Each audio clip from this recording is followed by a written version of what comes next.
이제 상호작용, 회귀 분석을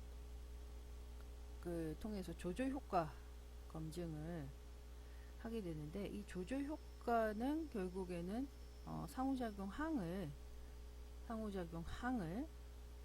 그 조절 회귀 분석 내에 회귀 분석에 투입하여서 이 항이 유의항과 여부를 확인했을 때 그 독립 변수가 종속 변수에 미치는 효과를 조절 변수가 조절을 해준다라고 해석을 할 수가 있게 되겠죠. 근데 이제 우리가 대부분 이와 같은 이제 조절 효과를 볼 때 변수가 연속형 변수와 이분형 변수를 사용을 하게 되는데, 연속형 변수건 뭐 이분형 변수건 간에 우리는 이제 평균 중심화라는 이야기를 많이 이제 들어봤을 겁니다. 평균 중심화, 미인 센터링이라고 해서 이거 하는 이유가 아시다시피 뭐 다중공선성에 대한 이야기, 항상 이제 나오는 얘기가 다중공선성이죠. 다중공선성을 뭐 해결하기 위해서 민 센터링을 해라. 생각해 보면은 상호작용항 자체가 독립변수와 조절변수가 모두 다 들어가 있는 거니까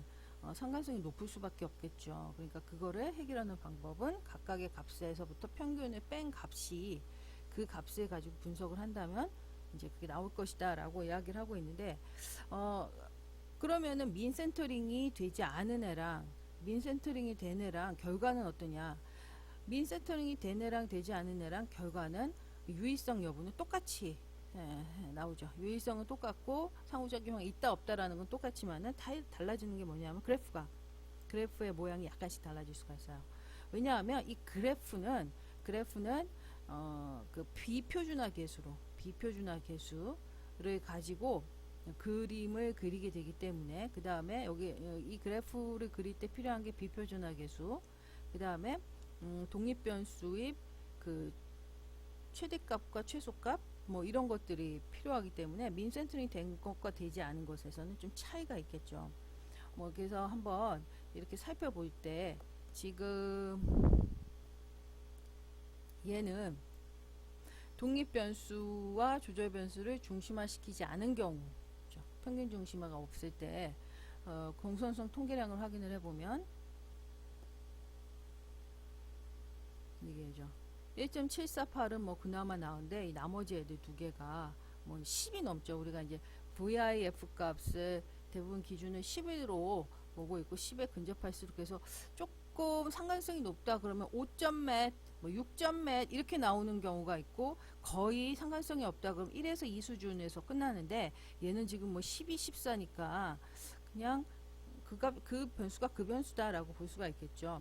여기서 X가 독립 변수일 거고 M 조절 변수고 얘가 이제 상호작용 항인데, 어쨌든 이렇게 중심화 시키지 않았을 때는 문제가 이렇게 발생하고 있다라는 것과 그래프의 모양은 뭐 이런 식으로 이제 형성이 되겠죠. 그러면은 두 번째를 볼 때 얘는 뭐냐? 독립 변수만 중심화하고 조절 변수를 중심화시키지 않은 경우, 지금 요 앞전 요 데이터 어쨌든 같은 데이터긴 한데 얘네들은 독립 변수는 당연히 지금 여기서 예시 3개에서 사용하고 있는 데이터는 독립 변수는 당연히 연속형일 것이고, 조절 변수는 이분형 변수를 사용을 하고 있습니다. 이분형 변수 0과 1로 되어져 있다는 얘기죠. 그러면 연속형은 당연히 중심화를 해야 되는데 이분형은 어떠냐? 사실 이분형도 중심화를 함과 안 함에 따라서 그래프 모양이 약간 달라질 수가 있어서, 우리가 그 프로세스 매크로를 사용을 하면 이제 프로세스 매크로에서도 그 조절 효과를 하기 위해서 민 센터링을 자동으로 해주는데 옵션에서, 근데 얘는 독립 변수와 조절 변수를 동시에 민 센터링을 해버리니까, 근데 조절 변수가 이분형임에도 불구하고 그냥 민 센터링을 해버리거든요.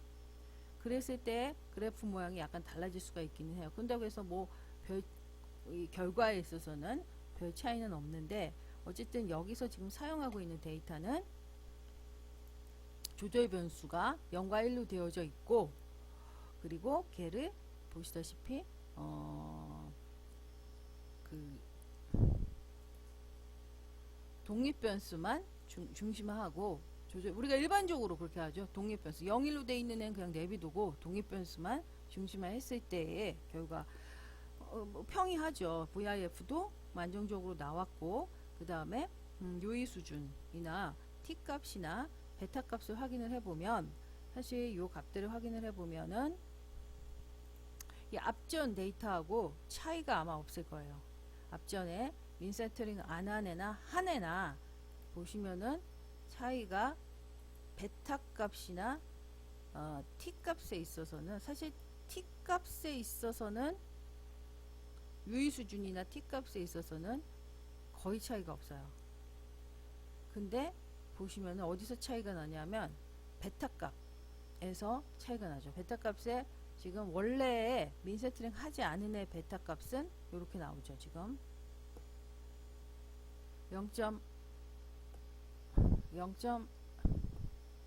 0.216 마이너스 1.816 플러스 1.466 이렇게 나오는데 얘를 독립변수만 센터링을 했을 때는 독립변수는 뭐 어쨌든 비슷하긴 하네요. 똑같은데 조절변수가 달라지죠. 아유, 조절변수가 달라지죠.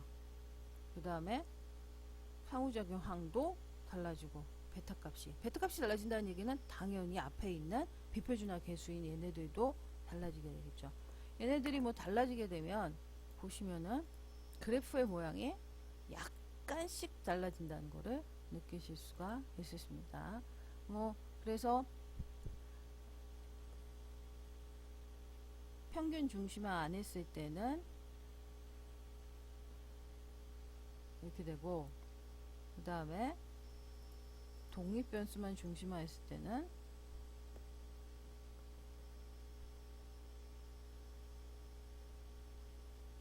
이렇게 되고 그러면 모두 다 중심화 했을 때는 어떻게 되냐 바로 이런 값이 나오죠. 이 모두 다 중심화 했을 때는 값을 확인해 보면 표준화 계수가 확실히 어쨌든 달라지죠.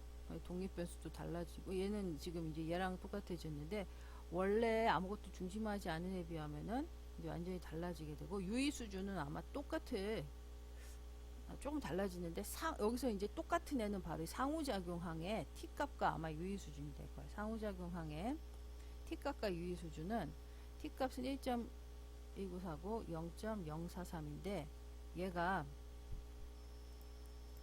이 앞전에도 독립변수만 중심화했을 때랑 그 다음에 중심화하지 않은 애랑 똑같이 나오죠.